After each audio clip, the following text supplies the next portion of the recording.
Just observe.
Good evening, and tonight we're going to do a Mondo training.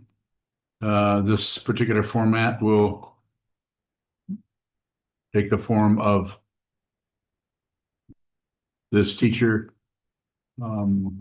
training this monk that sits here before us, Kanduma.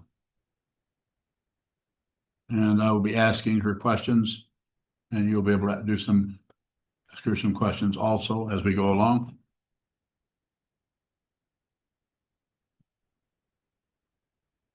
Only 3 of us here tonight. So is there 4? What are they hiding? Kitchen. Who is it? I think Bianca. Oh, yeah. Well, he's more than one. So this is a Mondo, so question and answer or interaction between the teacher, a teaching person, and a student.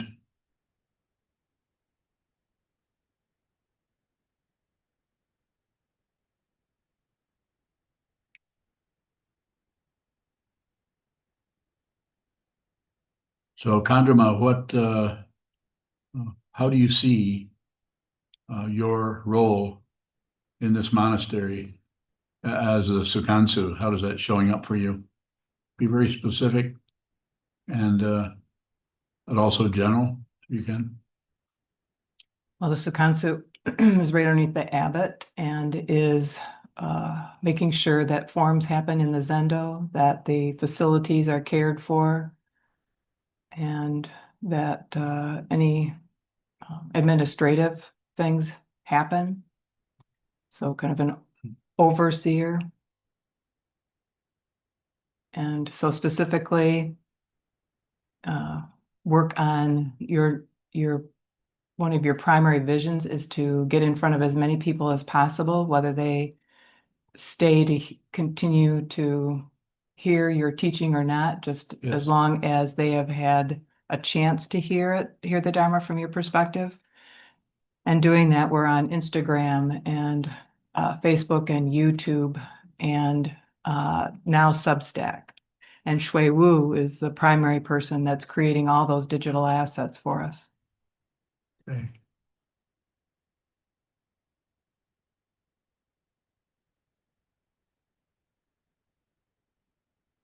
So how are you looking at that? Are you looking at that as far as getting a large audience, getting more subscribers to our mailings, our website and so on? Are we looking at quantity of people? The mission of SokukoJi is to create a place of practice, and we are doing that online and physically. So there's an invitation, but that is it. It's just to get in front of people with your perspective of the Dharma.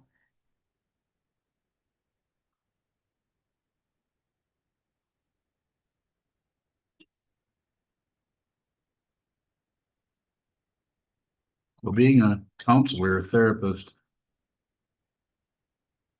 in what way does studying the Dharma over many years inform your practice as a therapist or counselor when someone comes before you with various kinds of difficulties, emotional problems, or challenges in their life? Is there some way that the Dharma enters into your training as a therapist? In multiple ways, like we came up with the topic or the title of Power of Listening. And so when you put us back in front of the wall over and over again, you're asking us to listen, to receive whatever shows up, not to do anything with it, but just to receive, observe, and in effect, listen. And that's what we do when we're in front of people. We listen as a therapist,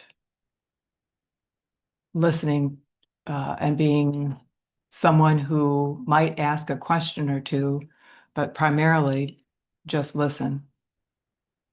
So that's one way.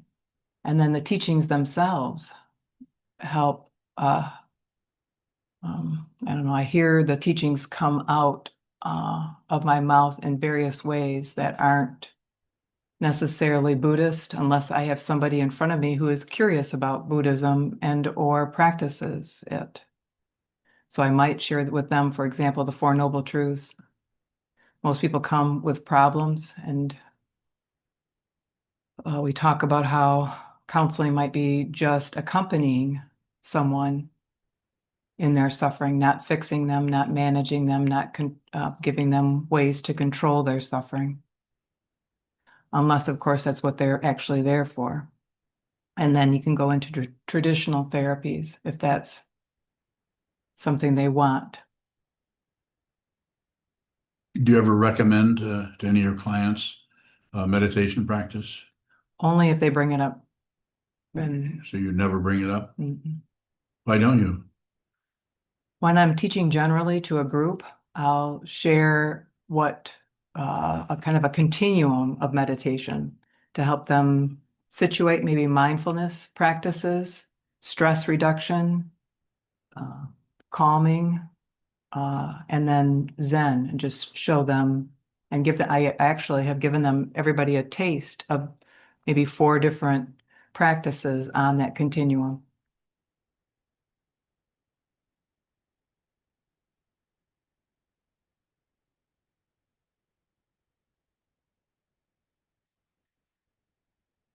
So the basic teaching that I give and has been given by others, something I invented particularly, is to be with all things. It's been around, it's part of the vows, it's one of the 3 pure precepts. Do good, don't do harm, simply put, and whatever shows up, meet that right where it's at. Be with all things. So how does that show up for you when what's showing up in your mind or what's showing up in front of you is powerful confusion, negativity?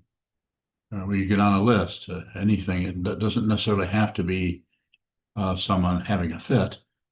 It could be someone just spinning a lot, and they may not know they're spinning. So how do you work with that? Be with them, and if they are open to hearing themselves, ask them what they're hearing and what they're talking about. So just asking them questions about what they're hearing, what they're seeing, what they're noticing. as a way to just be with them. So when you notice negativity in your various situations that you're in, you see negativity coming up with someone, and and you notice that you're having some reactions to that in your mind stream. What do you do with those reactions? Just observe, just notice. So I can be listening to someone and being with them and what is showing up, and then also be with myself and what is showing up internally, externally, watching my body, uh, listening to phrase fillers. What's a phrase filler? I just did one with ah. So something that fills up a space but is not communicating Just precisely. a noise. What should we do if we're aware that we're generating some of those, whether they're words or sounds? Just observe. Why wouldn't we just stop doing those? It's actually strengthening the ego. Why? Even just observing can strengthen the ego because you can give yourself credit for catching yourself doing that. Do you So do that? sometimes So sometimes you give yourself credit. I think it's so subtle that I don't feel like I'm giving myself credit, but because it's so subtle, I could easily be doing that.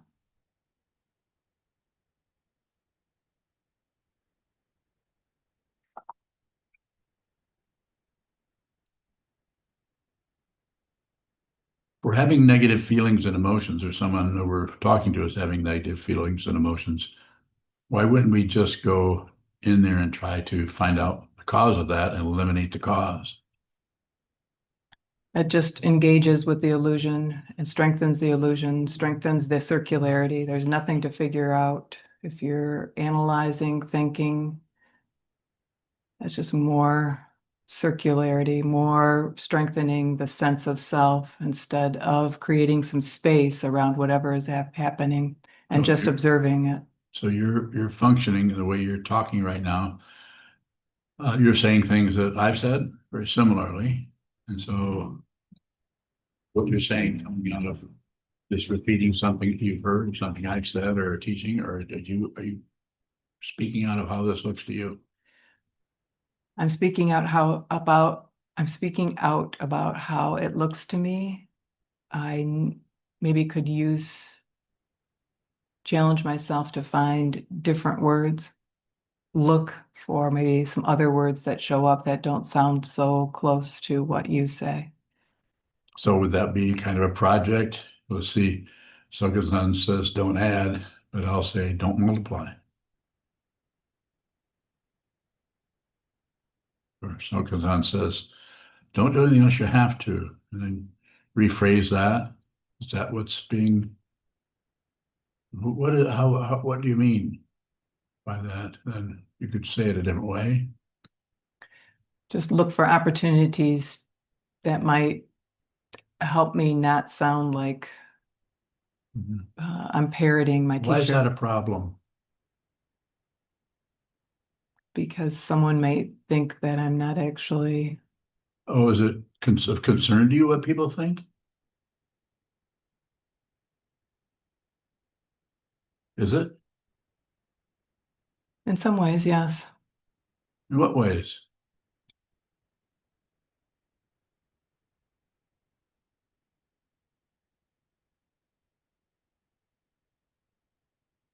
Hmm. Hmm? You feel sorry for her?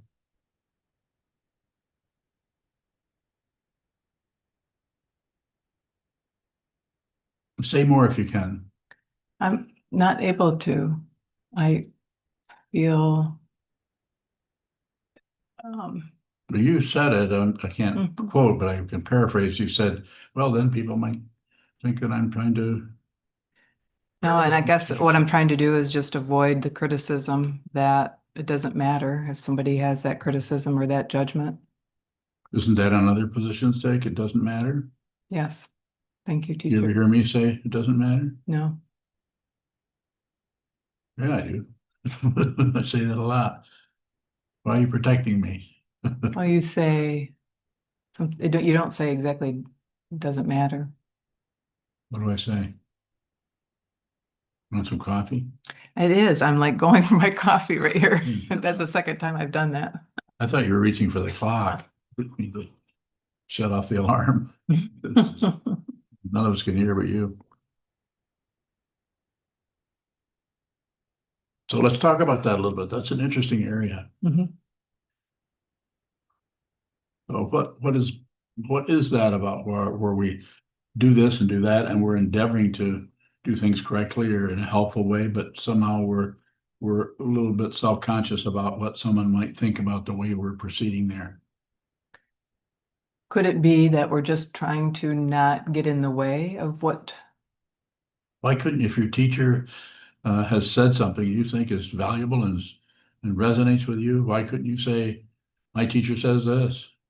I've just heard that as criticism. I don't know if that was Who in this says, past year, but I've heard that as, well, you're just saying what Sokuzan says. I've heard that in our book study. well, why wouldn't you, don't you have a response to that? I've got a couple of canned ones. So why wouldn't I? My teacher, somebody says to me, well, you're just saying what Trungpa Rinpoche said. I would say, yeah, and I'm going to keep saying what he said. I repeat what he said. Sometimes I even paraphrase him because I can't remember exactly what he said, but I know what he's talking about. I quote His Holiness the 16th Gyalwa Karmapa also. More. Maybe another reason would be because I don't see it. So I can only say what what you say, and that,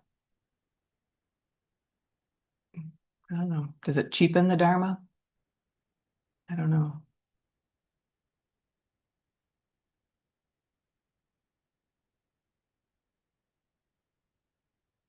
Can you cheapen the Dharma? No, Well, why did you ask that question?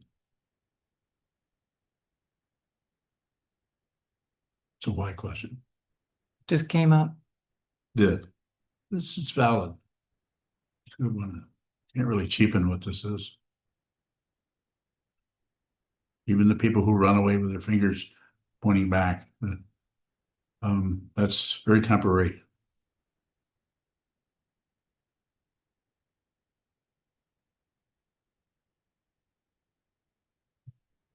There's fundamentally no threat. There are threats. There are threats to this world. There are threats of atomic explosions.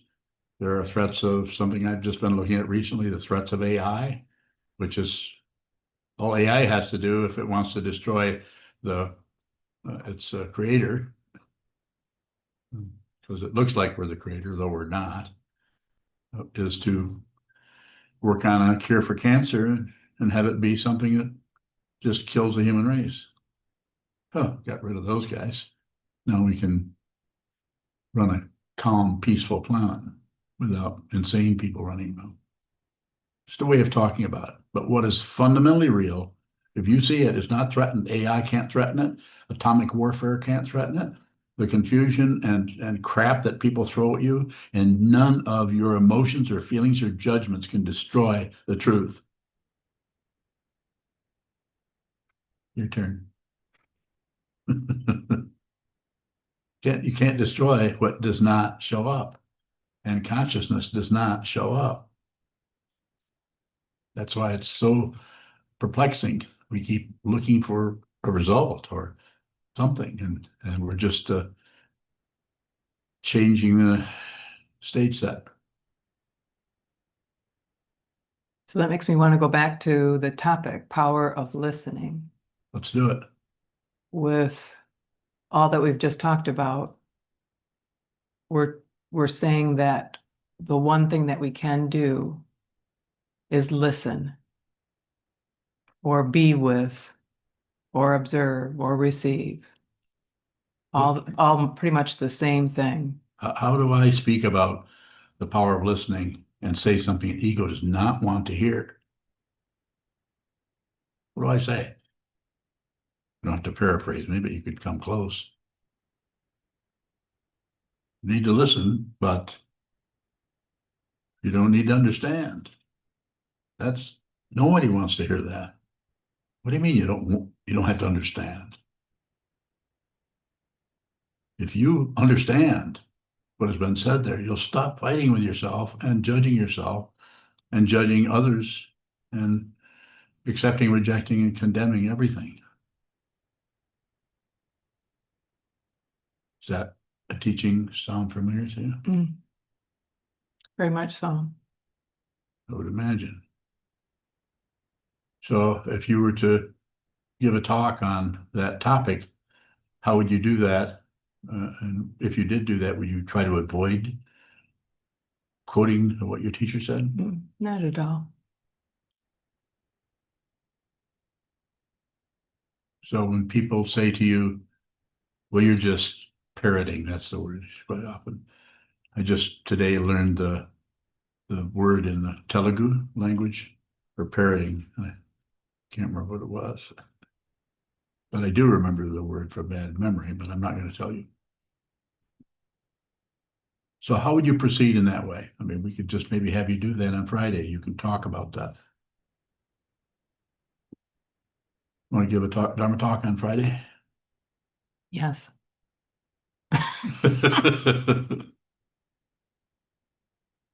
I'll get to you in a minute, James, or rather she will. Just give us a little bit of time here. I'm I'm trying to punch some holes in her facade. That's French for facade. Are you are you porous there? Are you porous? Can you receive that? Can you just receive everything no matter what? That's certainly my intention. That's all you need is the intention.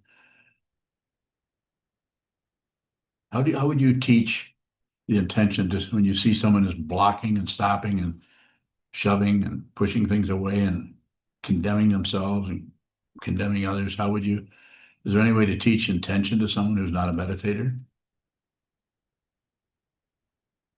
I don't have any standard approaches, so it would be whatever shows up. I met with one woman for the first time today, and that topic came up, having an intention. Okay. So explore what that word meant to her, what that might look like for her. Did that sound like it would be helpful for her? That type of thing. That would be one approach. So what is our fundamental intention here? Our fundamental intention as monks, as students of the Buddha's Dharma, the three jewels, what is our fundamental intention? What is it? Be with all things, be with whatever shows up. Save all Receive. beings, put others before ourselves, isn't it? Okay, should we charge a fee for that? We've talked about that, but right now we're pretty convinced that that is not the direction we want to go. If we charged a fee, would we have 500 people here instead of 13? Probably not. I'm not going to ask you why, but do you have an understanding that could show up as causation as to why there's just so few people with a teaching that is so incredibly powerful and I'm highly motivated to speak about and have been for many years? This is a difficult teaching. What you're pointing at is not easy to look at. It's not sexy. It's not quick, easy solution. You're talking about a life commitment, a perspective, and it's just something that doesn't fit into today's. Excuse me. So we've had several people leave, as we all know. Anybody that's been watching this knows that people get upset about how things are functioning in the monastery or how I function. And they're upset with me or upset with the situation. I don't need to go into that. That's gone. As far as I'm concerned, they've done nothing wrong. They're just doing the best they can with what they understand. Not a problem.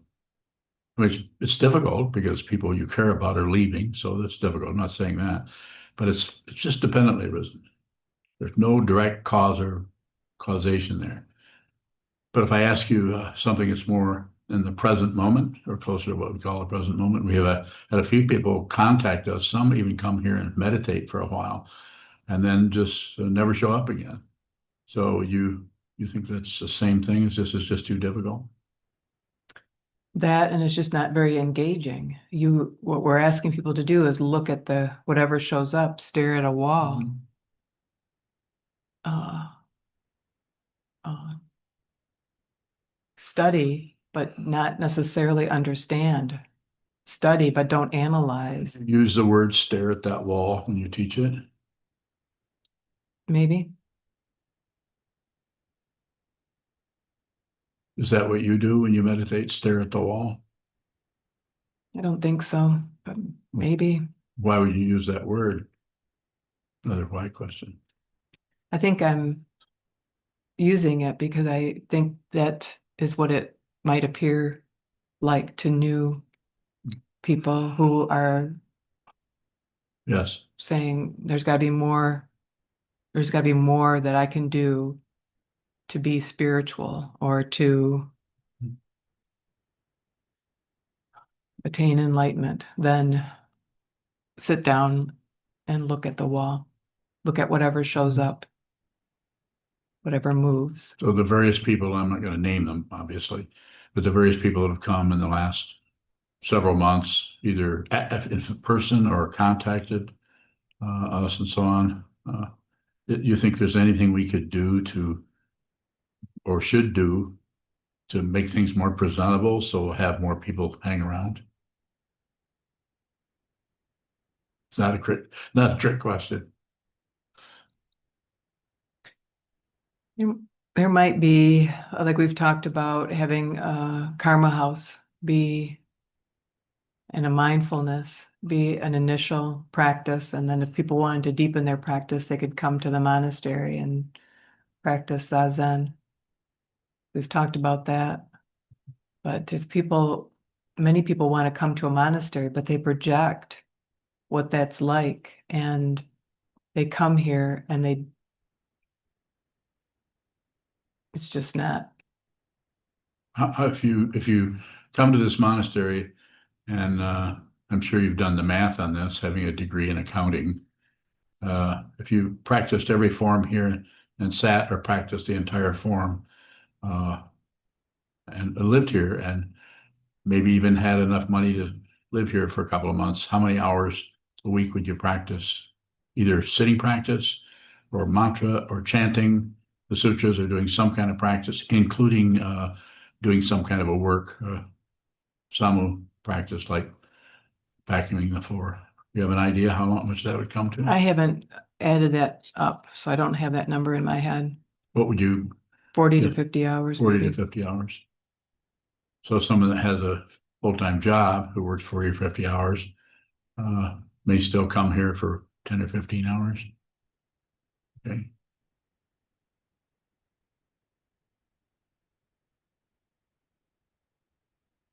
You have any questions for me?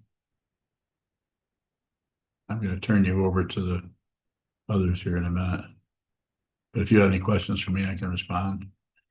Kanjama bowing, when we talked about this title, Power of Listening, what is it about listening that we could call powerful in that? Thank you. I can respond to that. And probably you can too. Just listen. We're not separate from each other. These people, when I say these people, I'm talking about the people that some people I've never met face to face that I've been looking at, talking to, responding to the questions, listening to their questions for Sangha, book studies, and participation for years and years and years. I've never met them physically, but feel very close to everyone. It's very important to listen. And it's important to listen and receive without doing anything with it. Do it with others. And how do you learn to do that? You do it with your own mind, no matter what arises in the mind stream, positive, negative, neutral, don't do anything with it. It's just like wind blowing through the trees. You're just a tree. This is not depersonalizing necessarily, but it could be talked about that way. So that's the power of listening is that's all you do. It's just a one-rung ladder. It's a one-way street. There's no reverse. It's just go right into reality without stopping by the wayside and the various amusements or recreationists along the way. That's the power. Conjure bowing. So when you say power, does something happen when we listen? Everything stops happening.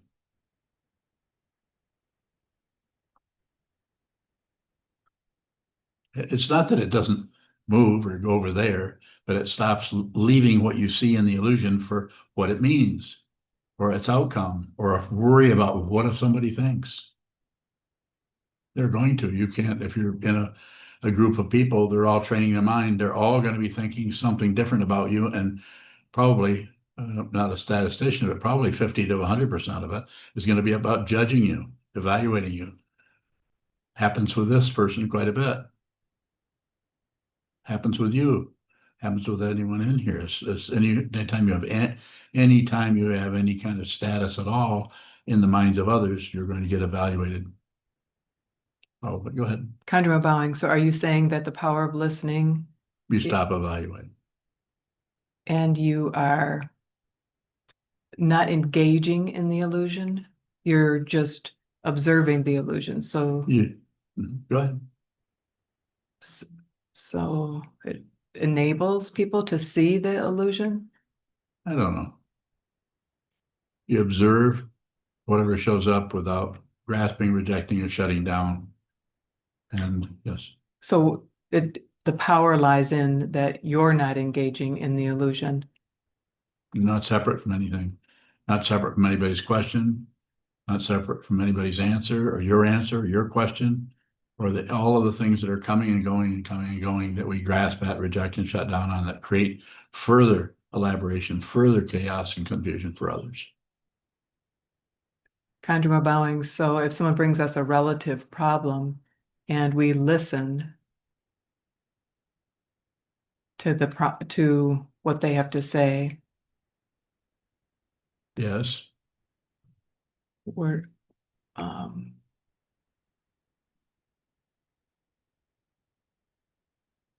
that listening.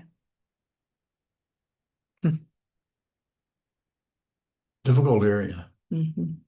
That listening, that's it. It's just like it's very similar. It's just, that's it.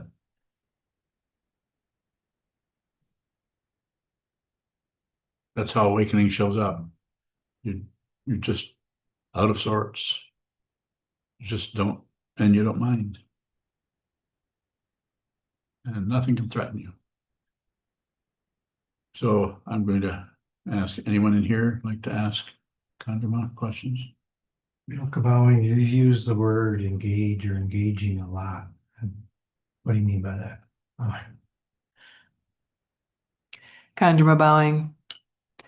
If someone sits in front of you, they're engaging you. Someone asks you a question, they're engaging with you. If you turn around and listen to them, give them your attention, you're engaging with them. Is there another question there? Kabawing, initially you said though that people might leave because this is not engaging. So what is that kind of engaging that you're talking about? I would use the word sexy.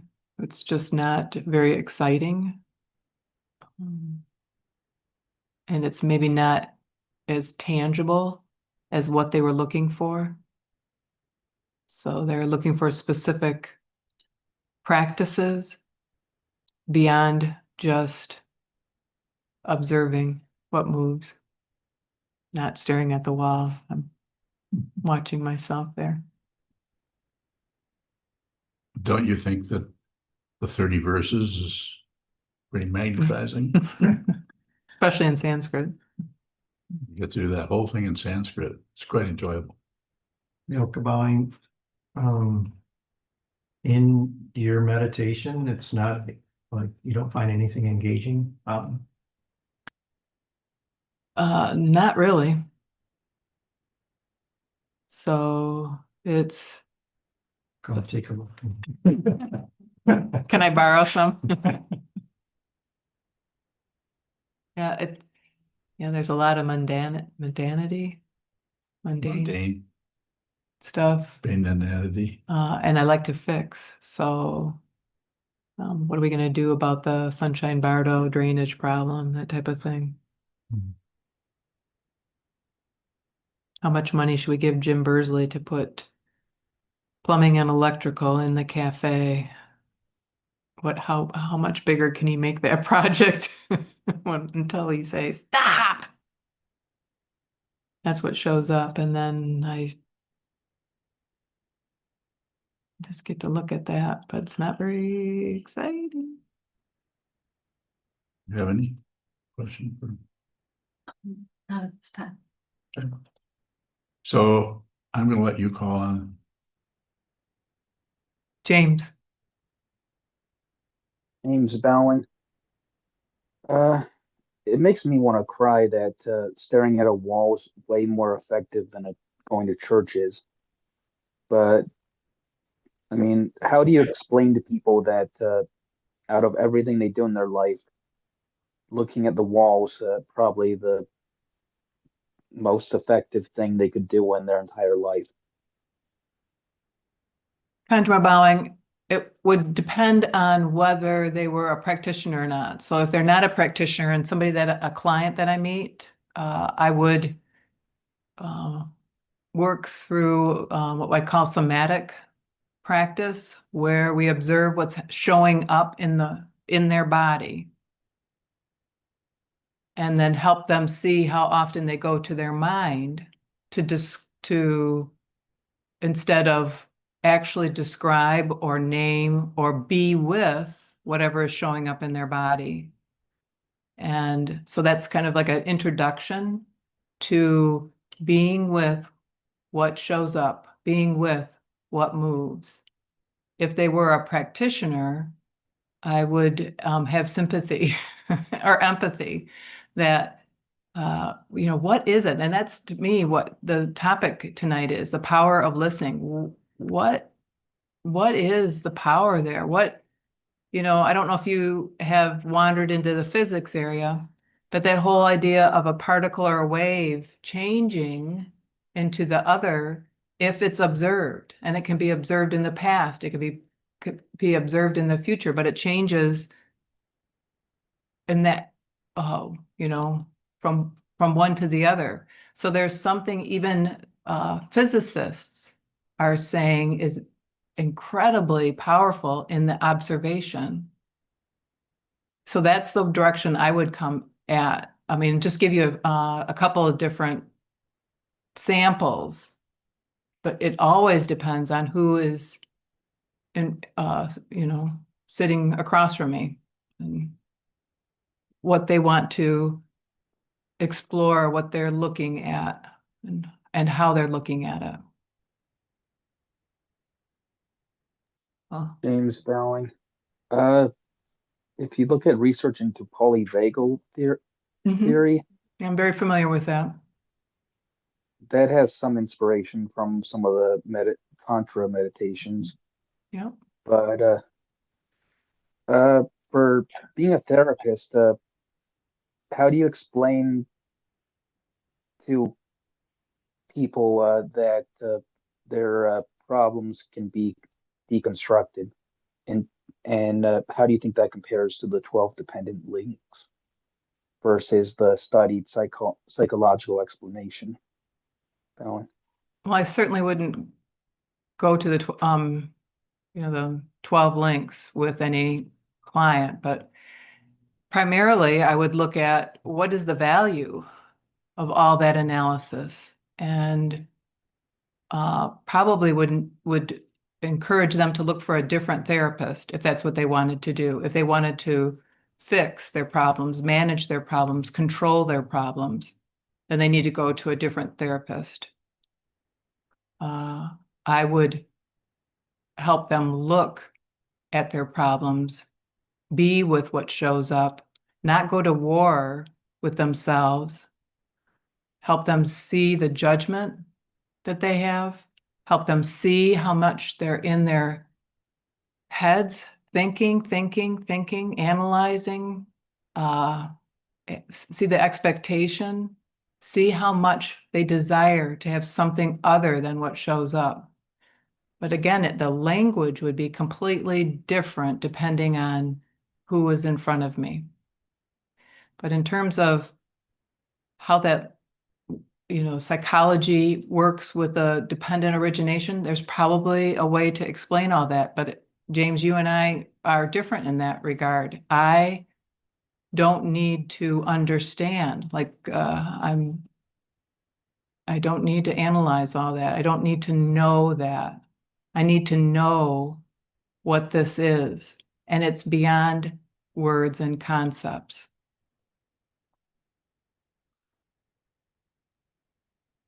James Bowen.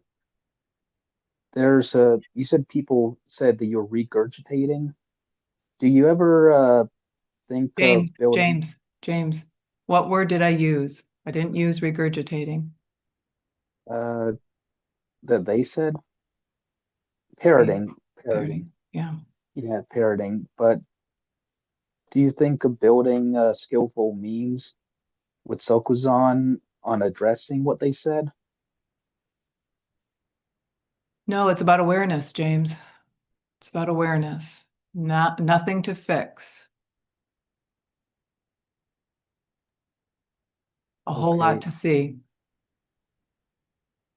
thanks. But nothing stops you from doing that and still being aware. I don't get. Yeah. And maybe that is true for you, but for me, uh, analyzing, I have other things I want to do rather than, Then why does it bother you? it doesn't bother me that you do it. It's not something that I'm interested in, though.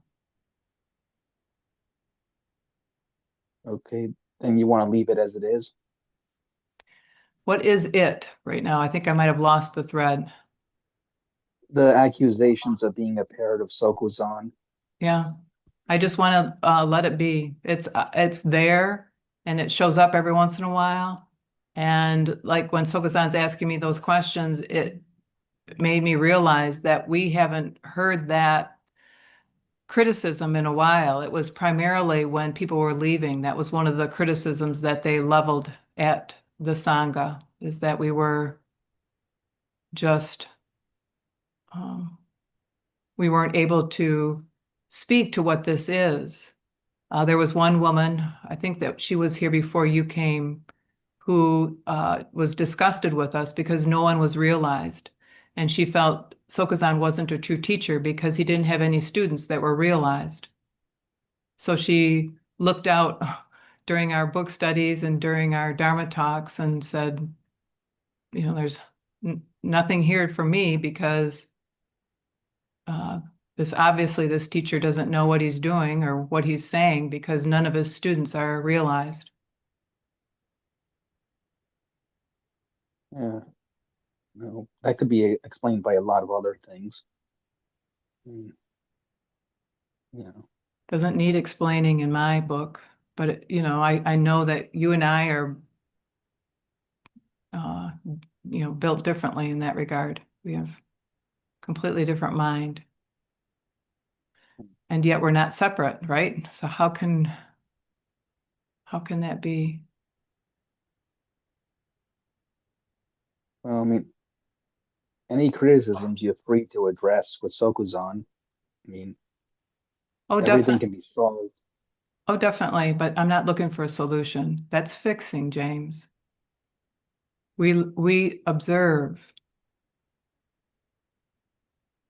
If a fix came up, then that's fine. But otherwise, we observe. So, James, since this isn't just a exchange between the two of us, we're going to see if anybody else has questions.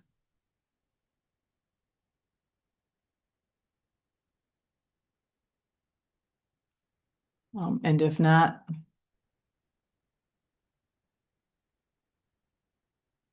right, one more, James, okay? James Bowling, how do you develop the bodhisattva mentality of non-attachment while committing actions? You don't develop anything, James. You're giving the ego a lot of solidity when you say that. Bodhisattva is something that shows up, and it shows up with intention and practice. Four Noble Truths: life is suffering, the cause is wanting something else, cessation is possible, but what that means is that there's no person experiencing that suffering. And the way to do that is Shila, Samadhi, and Prajna, discipline, which actually means returning. Discipline, meditation, our practice, and wisdom. Something that we can't do anything about. Just shows up if we do the other two. All right, Myoka. Milka bowing, is there anything that we need to offer in a different way?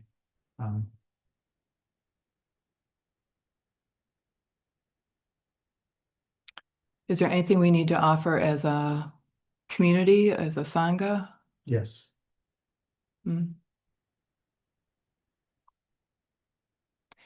If there was, I would be striving to do something about that, but I don't see anything. And that's some of my questions to Sokuzan lately have been all about that, where, you know, we have X amount of buildings, we have energy going out to making an online presence for people. But there are just a few of us that are doing that. And is that sustainable? So is there something else we can do? Jalen, did you have an answer to that question? Jalen Bowing. I was wondering if you guys host and advertise like open houses to like events to invite people to check out the monastery. Bowing. We haven't done an open house. Every last Saturday of the month, we hold a session or a retreat where we send out an email and put it on our WhatsApp thread. So the WhatsApp thread is 29 people. Our email is 800 and some people, but only 300 and some people open it. So that's been our reach. We haven't put anything out on Instagram, where we have 10,000 plus followers, or YouTube, where we have 7,000-ish followers. So that might be something that we could do. Thank you. So let me ask Jelen, you want to come here and do a month-long residency just to see what it's like to be a monk? Jalen Bowing. My business is about to start next month, so it would be 6 months of doing that before I could do something else. Thank you. Thank you. Good luck with your business. Thank you. I'd like to say that anyone who's here and people that aren't here, you're welcome. It doesn't take much to come here and practice for a while. If anybody wants to come for a week or 2 weeks, 3 weeks or a month or something, we've had a few people do that. That's what I was asking about earlier. But it's not easy. You'd be surprised how much meditating and how much practicing or interacting with the forms here, and maybe not practicing 7-8 hours a day, but a lot of interaction. This would not happen. I would not be showing up here day after day after day as I do and as others do without the help of the community, albeit small. People work very hard to keep things going here. Some of the people who are working hard to do that are at their jobs right now, so they can, because they're not supported by a group of people to send them money, so they don't have to work, so they can just practice as monks or practitioners. So there's the economics of it, and but I'm open to any suggestions, as I'm sure Khandra is, or Shui Wu, or Milka, or anyone else here, about how we could make this more available. I would love to see the 30, 40 people or 10 people or 8 people sitting in here practicing meditation? There's a question for you there.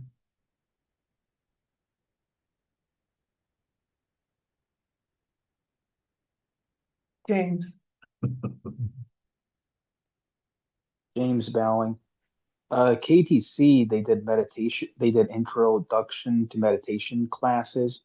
They did like, I think an 8-week thing of going through that for new people, but you could do seminars to universities to show life of a monk and classes for cultural classes. You could come in as a speaker. And so Or- I appreciate, let me interrupt here, but I've taught at all kinds of colleges all over the place. It's funny that the community colleges, I've been here a few times and offered to come in, and the person that teaches comparative religion says, I'm taking care of that, even though I'm a abbot of a monastery, lives just down the road. This is a very close, not everyone, but it's a quite conservative area here. But I have taught at universities in Minnesota and in Kalamazoo, in Grand Rapids, and in Albion. So we've done some of that. And Kyle Tomczyk, when he was here, he's done some of that outreach too. He's no longer here. But I think your idea is a good one. So why don't you talk to some of those people and see if you can arrange it? Oh, I'm out of state. It would look weird if I showed up in class.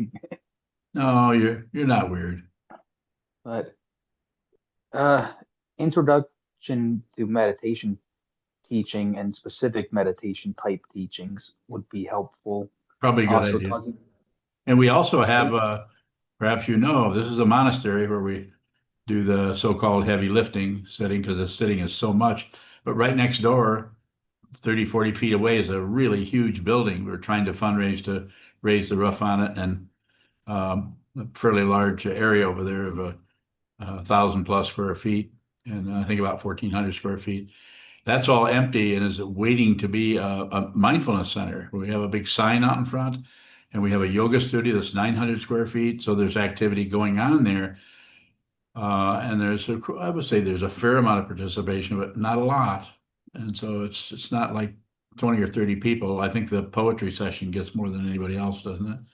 And Open mic night. open mic night where people get to come and say their poems or shout out or sing a song.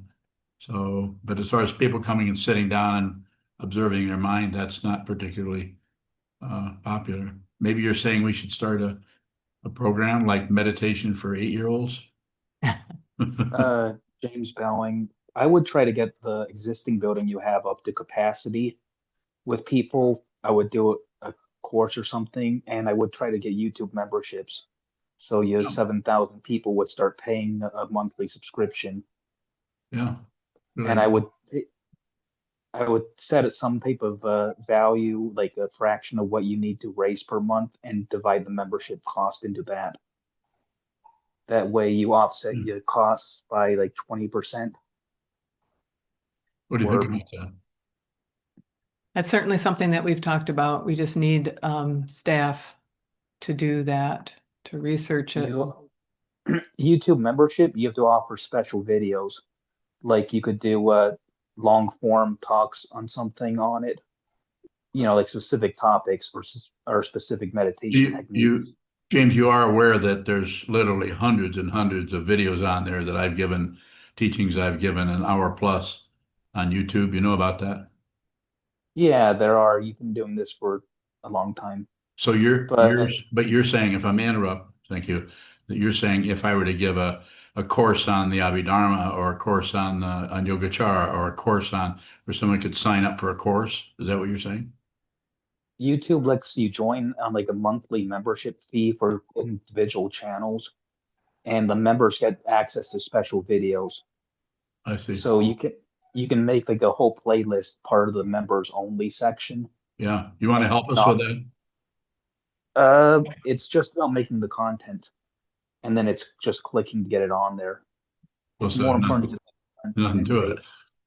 shape. Yeah, it's like how people curate curated content, like Yeah, it's curate.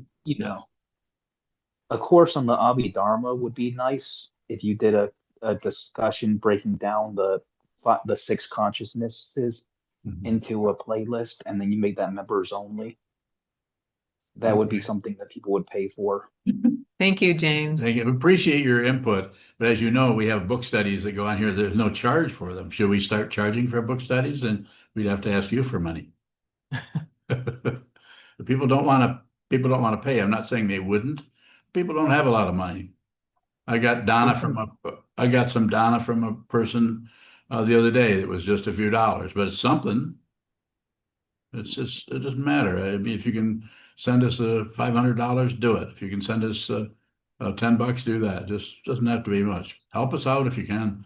Otherwise, this will, just one day, this won't be here. It won't be here. And as you know, I'm up there in years, a few places, they call those years, right? So 12 months. So Yes. We're going to end. So you the boss here? Yep.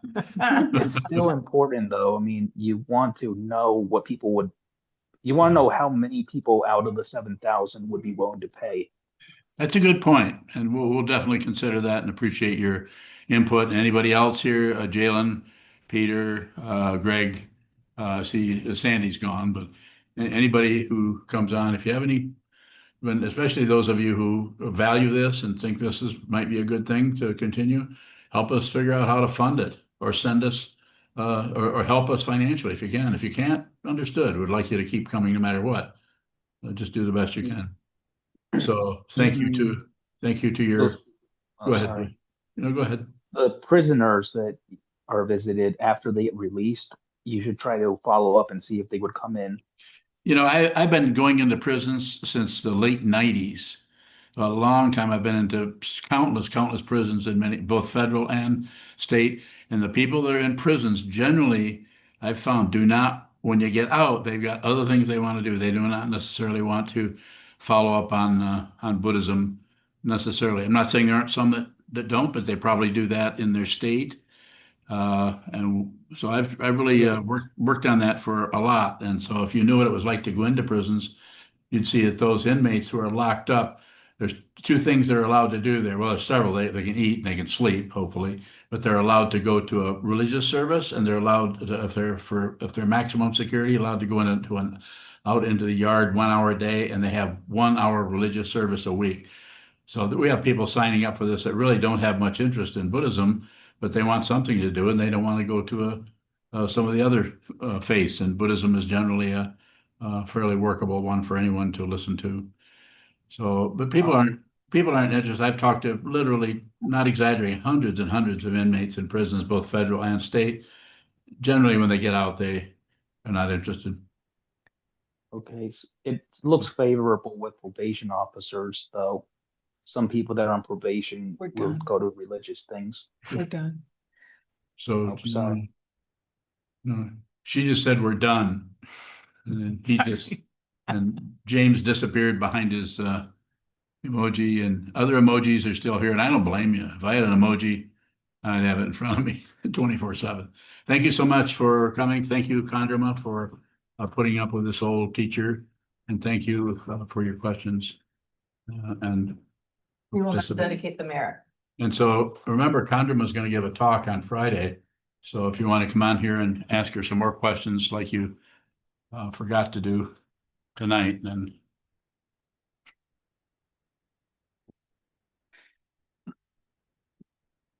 May the merit of this penetrate into all places, so that we and every sentient being together can realize the Buddha's way. Jiho san shi shi fu. Shi son bu san oko san. Moko ho ja ho ro ni. The 10 directions, the 3 times, all Buddhas, all noble ones, Bodhisattvas, Mahasattvas, the great Prajna, Paramita,